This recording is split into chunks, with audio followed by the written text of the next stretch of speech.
to a cuppa with So Timeless with me, Rowena. It's lovely to see you again. Thank you for those of you who are back, and welcome to anybody who's new. It's really great to see you. I hope you've got your cuppa. If you haven't, please go and grab one. And today I am just busy with some handwork. Just doing the hand stitching on the collar on this blouse.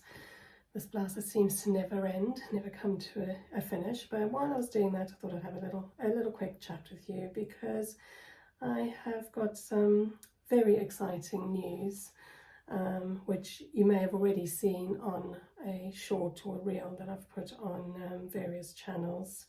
But I have finally gone ahead and taken the step and opened my own web store, slowly moving away from Etsy and to having my own web store, which I am very excited about because I have a lot of ideas for it. And I really hope to see you come along on this journey with me. And if there's anything in particular you would really like to see on my website, in my web store, I'd love to hear from you and hear your ideas. Either comment below or send me a private message, I don't mind which. So the web store is officially opened as of the 3rd of May, and there's this video should be posted before the 12th of May. There is a little discount voucher code which is valid until the 12th of May to coincide with May Day bank weekend as well, of 15% off everything in my store. So I really do hope you come along, even if it's just to have a little browse, a little look. I'd love to hear people's opinions and ideas. The store does need some work still. There's probably still a few gremlins in the site, and to be honest, I'm not sure that it's completely fully set up for mobile use, because it's been more set up for laptop use at the moment, only because I wanted the pictures of my goods to be really nice and clear and to be able to be opened up big. But I'm working on getting the mobile site looking good as well, so that for those people that are browsing on a mobile will have a good view of things too. So that's my exciting news this week, and yeah, we'll see what happens. We'll see how that goes. I will keep you updated along the way of progress and etc. So my next step now is working on getting more items made, more garments made, especially with the vintage sewing. The crochet items which I do are very much secondary, and I just do those in the background as an extra, but they are available as well on my website for anybody who's interested. And I have as you know if you've watched any of my shorts, a lot of new fabric to work my way through. And I have a lot of good ideas of what I'm making with those fabrics, although I do tend to change my mind once I have the fabric in my hand, and then sort of think about what it will look best as. So sometimes what I bought a fabric for is not always what it lands up being.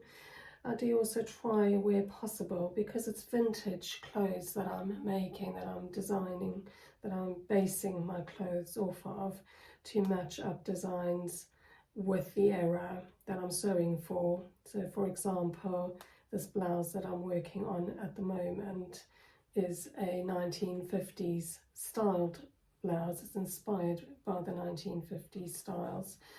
And so the 1950s, they very much had the big, bold floral designs, with the flowers actually, and the floral design actually very specifically printed on, like it is on this fabric. So this fabric, when I saw it, I thought, oh, that's perfect, that looks very 1950s. and I knew it would work well for this blouse, and I'm very excited to finally get this blouse finished. I'm hoping today, and then I can get it up and listed on my shop and a video out about it so you can see the finished product. I did also say a while ago in one of my previous videos I would talk a bit more in a future video about 1940s, 1950s fabrics, styles, designs, colours, and I haven't forgotten about that. I have started doing some further reading up because I have a basic knowledge, and I must admit I do tend to go back and always check and see before I use a fabric for a design. I do a little check. I have a specific site which is really good and lists the types of fabrics and designs that were used in each era, and I go back and I check against that. Do the colours work? Does the design on the fabric work? Is it all going to fit together with the year that I'm planning to sew for? So I do that in the background as well. And also when I'm buying fabric, I often look and see before I just go ahead and buy, is this going to work in my vintage sewing? Is it something that's actually going to be something I can use for a vintage garment? But then sometimes there are pieces that I just like the look of, and I think, well, I'm sure I can make that work if I do the right outfit with it, the right garment with it, it's going to work. So sometimes it's taking a bit of a chance and finding something that's roundabout looks like it will work. And that's always an interesting journey to see if what I can picture in my mind turns out the same in the finished design and has that look and feel that I was aiming for and going for. I guess it's like an artist with their art, and they take a chance using a new style of paint, a new type of pen, or whatever it is, whatever medium they're using. They have an idea in their mind of what they're wanting to achieve, and then just go for it and see if it works. And you can always adapt things, change things. That's the beauty of art, and I see my sewing as a form of art. I am definitely not an artist. I cannot even draw a straight line with a ruler, never mind draw a picture. My youngest daughter once asked me she begged me to draw her, I think it was a cat or something, and I have my basic little cat I used to draw. I think it's the same one I drew as a kid, which I still sort of use now as my drawing for a cat, but she wasn't convinced it was actually a cat. I had to explain the picture to her. That's how good my art is. But I feel, and this is what my kids always tell me as well, that my sewing and my handwork that I do is my expression of my art and how I express art in my life. And I think that's right. I think it is an art form because you're creating, because you can design things, change things, make things look the way you want them to make, which is always such a joy and a delight at the end of the day. So I don't know if you're watching as a maker or as a buyer, but either way, it's that delight that I find in making someone else's day when they find something that they've been wanting, looking for, and they find delight in that item, in that project.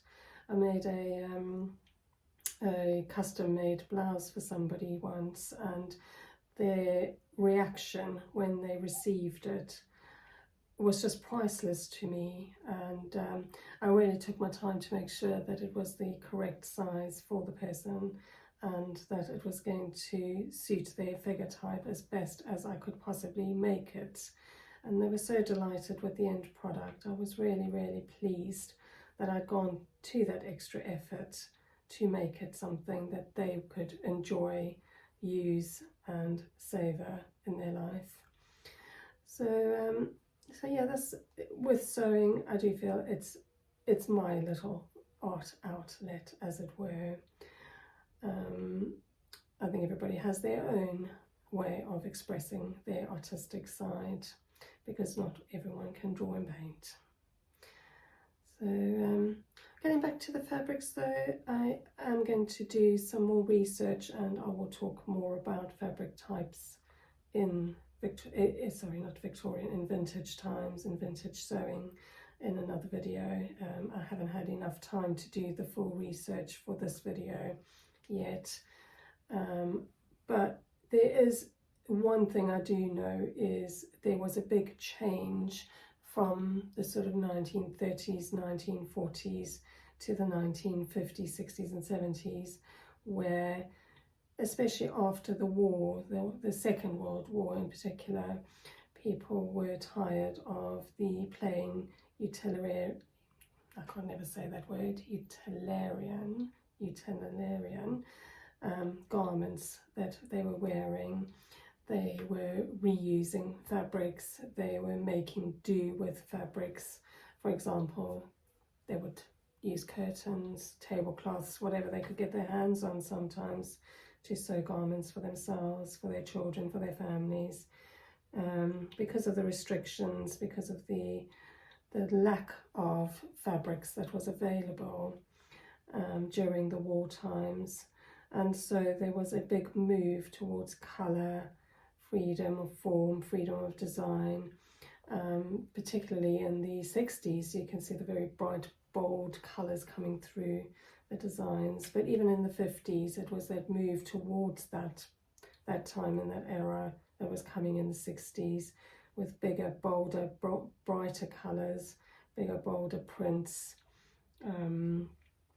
Gingham's always a favourite through all the times, but sometimes it's just the change in the colour of the gingham that is there, that shows the difference between the different time periods. And it's a very interesting topic to look at, an area to look at, and certainly as a sewer and a sewer of vintage clothes, it is extremely interesting to look at, because I try, as I said, to get my garments to have a sort of authentic feel about them and be as fitting into that period as possible. Sorry, my English today doesn't seem to be very good. So so I thought I'd just share my bit of good news with you, and just let you know where I was at with the whole history of fabrics and things. It's such a massive, big topic, and I think there's probably going to be a few videos where I can talk about that, as well as other things. I haven't forgotten as well that I said I was going to make a video about how to insert an invisible zip. I am getting there. I have tried a few times to do it. It is not easy making a video showing how to do something, and ensuring that every picture is clear, every bit of footage is clear. My instructions are fine, it's getting the footage right, getting the actual video right, making sure that the quality of the video is clear and that you can see what I'm doing, because I'd like to do it in a way that's actually useful to people. So I'd rather not rush it out, but I will get there eventually. So I think that's me for now. I will be back, and I hope to see you back again as well sometime in the future. But for the moment, I'm going to just keep working at getting these garments made. I have a pile of them to get sewn, and I have another pile waiting to be cut out and designed and developed. So and I do have two big projects in the background as well. One is a challenge, which I will tell you more about in another video, as I develop the idea more, but it's very exciting. And the other one is a totally new type of garment that I'm going to be working on, and I really hope that it's something that appeals to some of my vintage customers and followers. It may be not your cup of tea at all, but we'll see. It may be that it's more suitable to a totally different group of people, but we'll see how it goes, because I'm quite excited about it and fitting it in to my vintage ideas as well. So I'm going to say goodbye for now, and I thank you for joining me. Please subscribe if you haven't already, so that you can not miss out on any future videos, and a like is always appreciated. If there's anything you'd like to see in the future, drop me a line and I will see what I can do. Thank you very much for joining me. Bye bye.